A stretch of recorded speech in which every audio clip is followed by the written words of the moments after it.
Ashama arkafuni maatimanko kan biyya keessaa kan biyya alaa jirtan bakkuma jirtanitti nageenyi waaqayyoo isiniif haa baay'atu. Ana obboleettiin teessaan nagaa koodha maatiiwwan daraartuu tub akkasumas warri maatiinaaf hin ta'in maatiinaa taadha. Anallee maatiin isinii ta'a. Subscribe gochuun natti dabalamaadha. Akkasumas warri maatiinaa taatanii jirtanii like share gochuu hin dagatinaadha. Akkasuma as guddaa tokko galatoomaa isiniin jechuun jaaladha. Ingidee daraartuun har'a maal qabattee dhufte jechuun keessaniin oolu jaalala jedhama mata dureen isaa. Kottaa haa dubbisnu walumaan.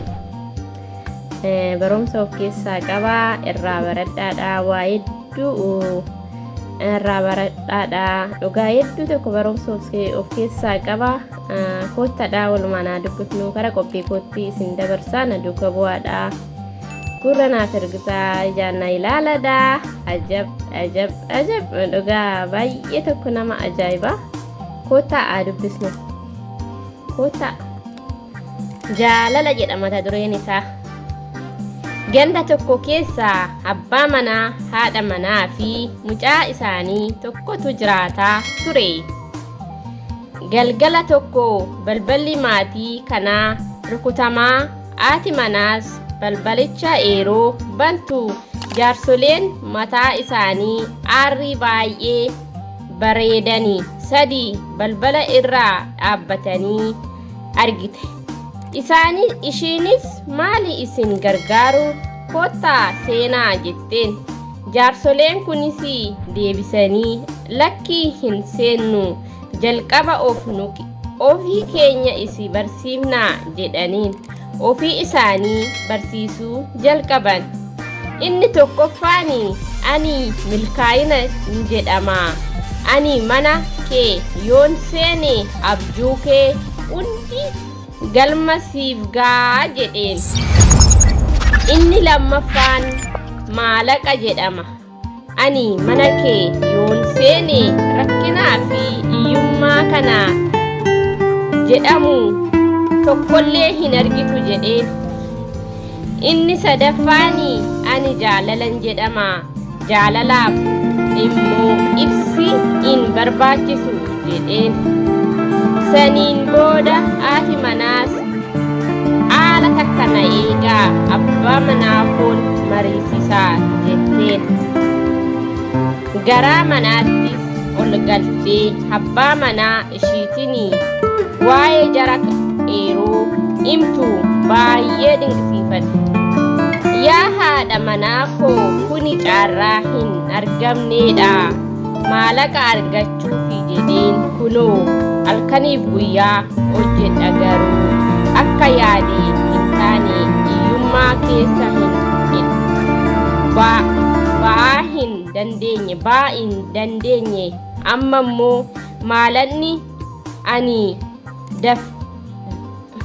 immoo maalanni ani dafqaaf ture balbala keenyarraa dhaabbatee nu kadhachaa jira.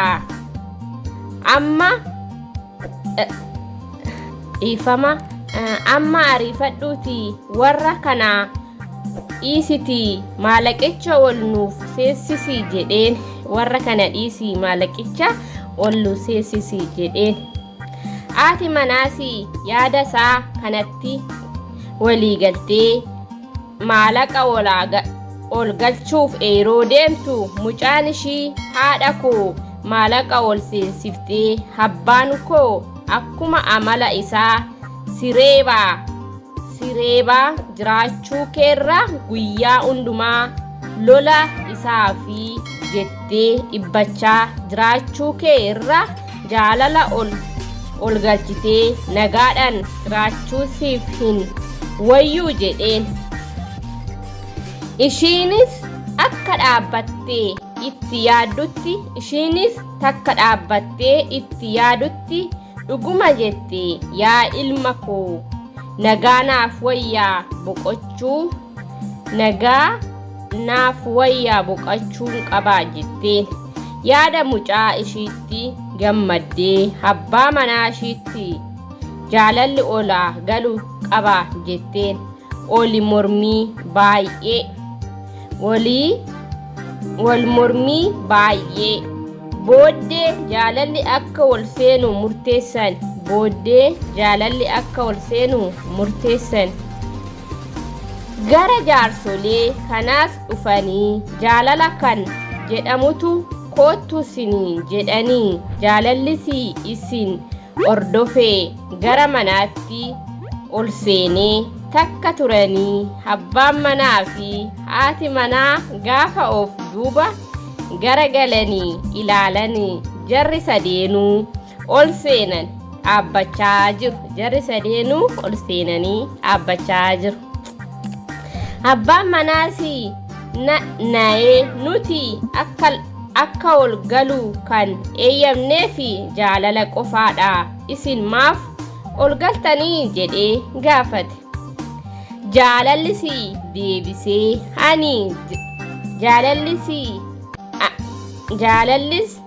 deebisee ani jiraannanii maalannis milkaa'innis jira isaan kuni ana biraa afuu hin danda'anii isini anaan filattanii ol gachuu keessanii fi milkaa'innis maalannis mana keessan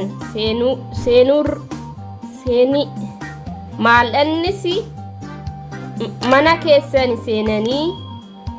seenaniiru kanaan booda nagaatti jiraattu iyyummaa hin argitanii waan yaaddanii hundumattis ni milkooftu isin caarraa qabeessadha baga gammaddan jedheen. Guyyaa jaalalli mana isaanii lixeessanii jalqabee manni maatii sanaa nagaa fi waan hundumaan guutuu ta'e jedhama. Dhaamsa obboleessa koo obboleettii koo ati yoo gara maal obboleessa koo obboleettii koo ati yoo haara maaltu mana kee fi keessa kee guutee jiraa bara kanaa namni maallaqaa fi gabaa asii achis jedhee milkaa'uu fedha malee burqaa warra kanaa dagatee jira. Madda jaraa kanaa gatiin dachaa fi gara baay'ee bu'aadhaan baay'ee of dhadhabsuudha. Kisaaraa guddaadhaan sooramaan fageenyaan sooramaadhaan funyaadhaan si ga'ee mana kee fi keessa kee jaalalli hin jiru taananii akkasumaan qisaasaa jirta. Onneen jaalalaaf of keessaa hin qabne akka midhaan waagiidhaatti coolagee bareeda.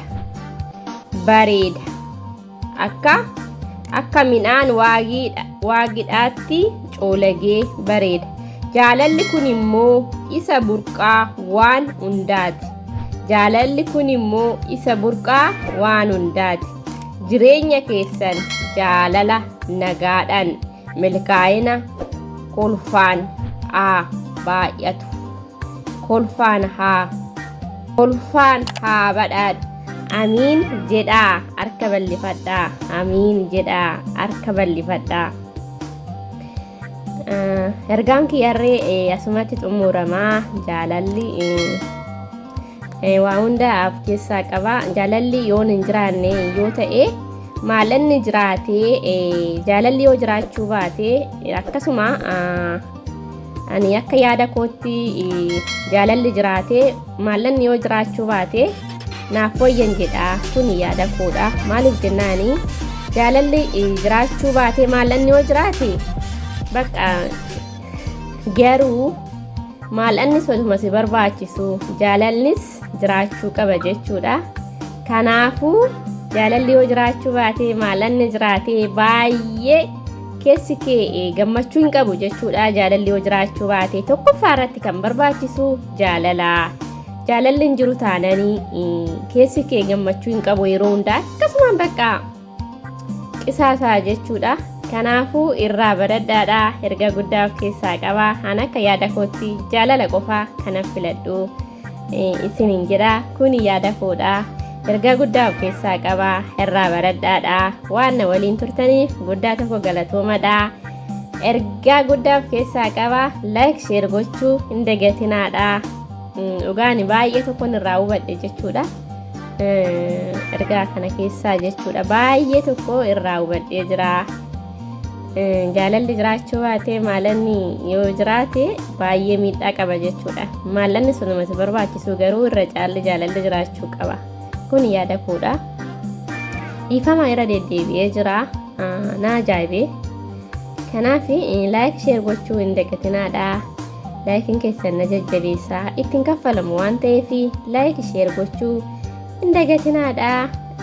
Waan na waliin turtaniif guddaa tokko galatoomadha. Baay'een isin jaaladha. Hunduma keessanii I love you. Like gochuu hin dagatinaadha. Viidiyoon kiyyaa asumatti xumurama. Nagaa naa taadha. Isiniin jedha maatiiwwan koo. Bye bye.